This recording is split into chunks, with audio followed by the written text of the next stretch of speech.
Hey there, my lovely Scorpios. Come on in, let's do your energy forecast for the week ahead. Hi everyone, my name is Lee Shanks, aka Intuitive Lee, and we are doing the energy forecast for the week of July 21st through to the 27th. Once again, working with my lovely Scorpios. All right, so Scorpio, let's pull a card from the Enlightened Moments deck and see what your overarching thread of energy is through the entire week. Then we'll move over to the Light Seers Tarot. I'll pull 3 more cards and break your week down just a little bit further. So for you, this week we have like this. In light, we meet those we love. And I'm just going to read from the back of the card here for you. Distance does not exist between yourself and those you love in the spirit world, for they make a journey of love, not miles. Within the light, all worlds meet as one, and time and space have no meaning. If your heart is aching for someone you love who has left this physical realm, find comfort in the reality that they are with you still, and you are held tenderly in their embrace, always. Create a sacred space every day to meet them in the inner reality. Give them the generosity of your openness and reach out with loving awareness. You can never be separate from those that you love. As you reach out to them in love, they in turn reach out to you. You do not walk alone.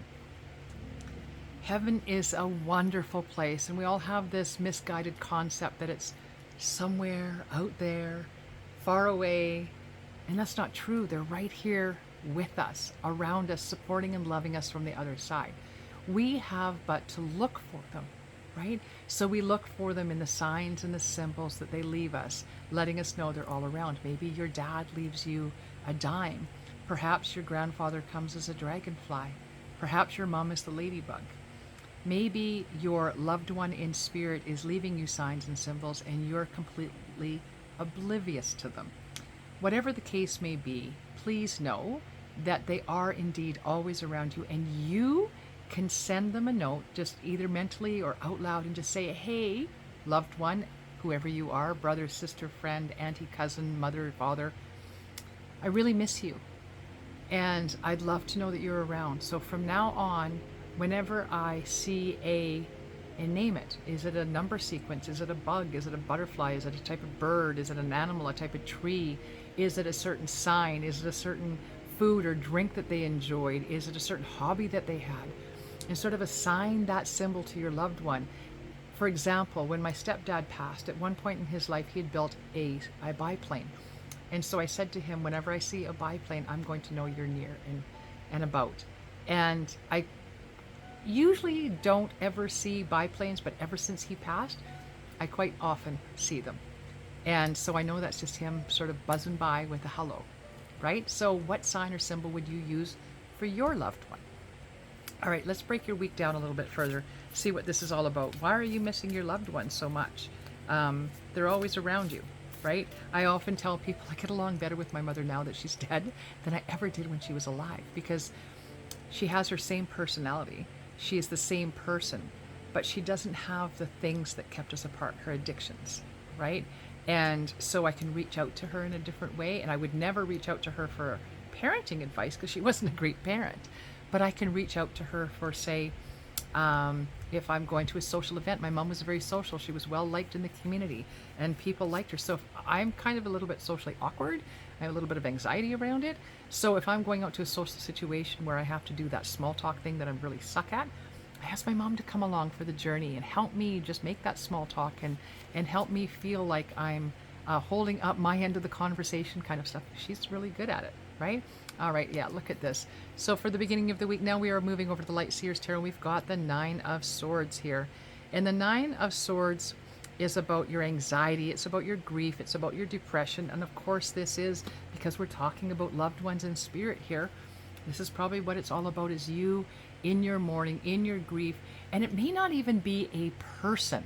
It may be more about missing something in your life as opposed to a someone, right? So if you feel like you have lack in your life in any way, shape, or form, you're missing that joy, you're missing feeling like you're tapped into kind of life, and it's just all sort of overwhelming. The 9 of Swords here is really recognizing that for you, okay? And there's a way through, and that's part of that is with the love and support of your loved ones, even if that's not what you feel like you're missing, even if that's not what the mourning is about, because maybe you're mourning a relationship that's ending, maybe you're mourning the end of a job that you loved or something along those lines. Really, the message here is about your loved ones in spirit are here to love and support you through it all, right? Good times and bad. All right, let's see where you're going towards the middle of the week here. And we have for you, we have the Knight of Pentacles.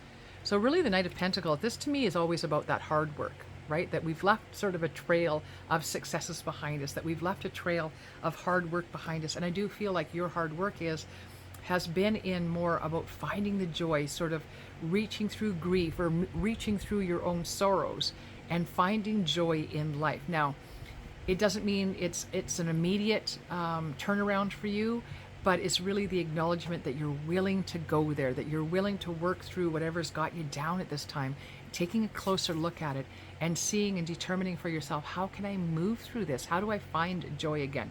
The first thing you need to do is give yourself permission. Okay? Now, where are we wrapping up your week here, Scorpio? A lot of inner reflection is really what I'm feeling for you this week, is inner reflection and letting go of the always holding on to the love of what we had, whether again it was a person, a career, a relationship. Hold on to the love, because we should never let go of that, never let go of the passion, but let go of the idea that it's the end, because really the ending is but a beginning, right?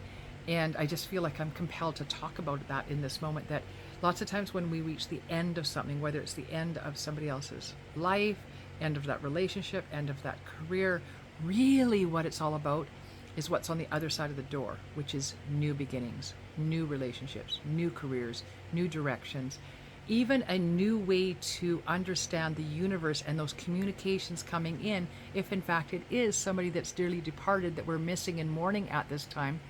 And it's all about the success, leaving that trail of hard work, of believing in them still being around you. All right. Now, the end of your week is coming up with the Temperance card.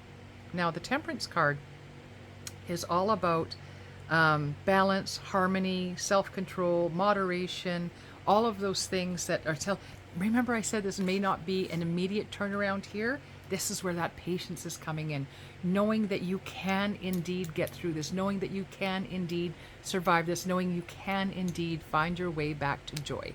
All right, it's there for you. May take a little bit of time and practice, and really allowing yourself to understand and learn that new communication, because not just with regard to departed loved ones, but all the time the universe is there providing us guidance for every step of the way in our lifetimes.